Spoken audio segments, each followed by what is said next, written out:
Hello दोस्तों, मेरे channel में खुशामदीद। मैंने आहिस्ता से अपना हाथ नीचे किया, फिर मैंने बहुत जोरदार झटका महसूस किया। अब विजय बिल्कुल बच्चा नहीं था। ओह मेरे खुदा, मेरी आंखें खुली की खुली रह गईं। वो अब बड़ा आदमी बन चुका था। थोड़ी देर बाद मैंने अपना हाथ वापस खींच लिया। मैंने सोचा कि अगर विजय जाग गया तो वो मेरे बारे में क्या सोचेगा। तब विजय ने कहा, रानी प्लीज अपना हाथ इसी तरह हिलाते रहो, मैं बहुत अच्छा महसूस कर रहा हूं। फिर मैंने उसे छेड़ा और कहा, तुम बदमाश, मुझे लगा तुम सो रहे हो। विजय बोला, मैं सो रहा था लेकिन तुम्हारी प्यारी हरकत ने मुझे जगा दिया। मैं फिर से बगैर किसी हिचकिचाहट के उसके सीने पर उंगलियां फेरने लगा। जैसे जैसे मेरे हाथ नीचे जा रहे थे, मैं उसके साथ बहुत शरारतें कर रहा था। अजय शर्म से लाल हो रहा था। मैंने कहा, विजय आप शर्मा क्यों रहे हैं? बचपन में भी हम दोनों डॉक्टरी का ये खेल खेला करते थे। तब भी आप हमारे पूरे जिस्म का मुआयना किया करते थे। तब विजय बोला, हाँ हम बचपन में भी खेला करते थे, लेकिन मैं तब बच्चा था। मैंने कहा, तो क्या विजय? अच्छा अब मेरा हाथ छोड़ो और मुझे देखने दो। ये कहते ही विजय ने मेरा हाथ छोड़ दिया। मैंने धीरे धीरे अपना हाथ उसके पेट वैसे ही पेश किया, फिर ले लिया और आहिस्ता आहिस्ता उसे सहलाने लगा। थोड़ी देर बाद मैंने अपना हाथ थोड़ा और नीचे ले लिया। फिर मुझे एक जोरदार झटका लगा। मुझे लगा कि अब विजय वाकई बच्चा नहीं है। ओह मेरे खुदा, मेरी आंखें खुली की खुली रह गईं। फिर विजय बोला, क्या हुआ? मैंने कहा, विजय तुम अब बिल्कुल बच्चे नहीं हैं हो, तुम बहुत बड़े हो गए। तुम बहुत बड़े हो गए।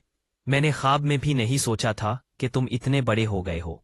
विजय बोला, रानी तुम भी पहले से बहुत बदल गई हो। मैंने कहा, नहीं विजय मैं पहले जैसा ही हूं। तब विजय बोला, नहीं रानी तुम भी पहले से ज्यादा खूबसूरत हो गई हो, बिल्कुल प्यारी गुड़िया की तरह। पहले तुम पतले थे, तुम इतनी खूबसूरत नहीं लगती थी जितनी अब लग रही हो। इसके मुंह से मेरी तारीफ इस तरह सुनकर मुझे कुछ होने लगा। मैं अपने हवास खो बैठा था। मैंने आहिस्ता से अपना मुंह उसके कान के करीब लिया और पीछे से उसके कान में सरगोशी की। विजय क्या तुम्हारी कोई गर्लफ्रेंड है? उसने कहा, नहीं। तब मैंने उससे कहा, मुझे तुम्हें सब कुछ सिखाना पड़ेगा। मैंने आहिस्ता से शुरू किया और उसके कान के पीछे सरगोशी की। विजय आप कैसा महसूस कर रहे हैं? उसने कहा, बहुत अच्छा। फिर मैंने उससे पूछा कि क्या वो मजीद कुछ करना चाहते हैं? है? विजय का चेहरा बिल्कुल सुर्ख हो चुका था और वो बिल्कुल खामोश हो गया था। फिर ने उसके बालों पर हाथ चलाने लगा। उसके मुंह से लंबी गर्म सांसें निकल रही थीं। मैंने एक बार आहिस्ता से पूछा। उस बार विजय ने कहा, रानी मैं कुछ नहीं जानता। मैंने कहा, कोई बात नहीं विजय, मैं आपको आहिस्ता आहिस्ता सब सिखा दूंगा। इसे बहुत शर्म महसूस हो रही थी। विजय ने मेरी मैली कमर को देखते हुए कहा, अरे रानी तुम बहुत खूबसूरत हो। वो मेरी कमर को चूमने लगा और अपनी जबान मेरी नाक के अंदर डालकर चूमने लगा। मैंने कई दिनों से किसी से मोहब्बत नहीं की थी। विजय ने अब शर्माना छोड़ दिया था। वो मेरे बड़े बड़े खरबूजे देखकर दंग रह गया और कहने लगा, ये दोनों महाराज कमाल के हैं।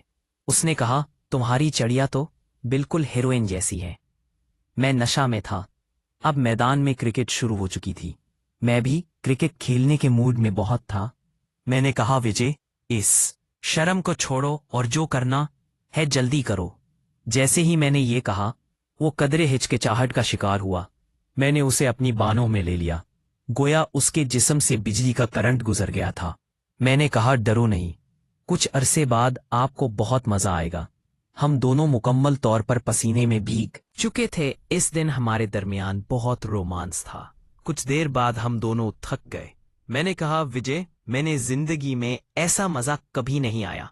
तुम बहुत अच्छी हो और जो भी लड़की तुमसे शादी करेगी वो बहुत खुश होगी। तब विजय ने कहा, आज मैं भी बहुत खुश हूं।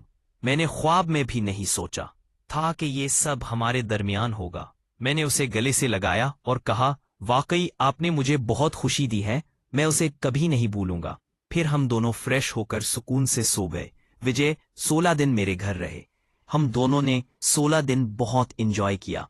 दोस्तों आपको कहानी कैसी लगी कमेंट करके जरूर बताएं। अगर कहानी पसंद आई तो वीडियो को लाइक और शेयर करके दोस्तों को जरूर देखें।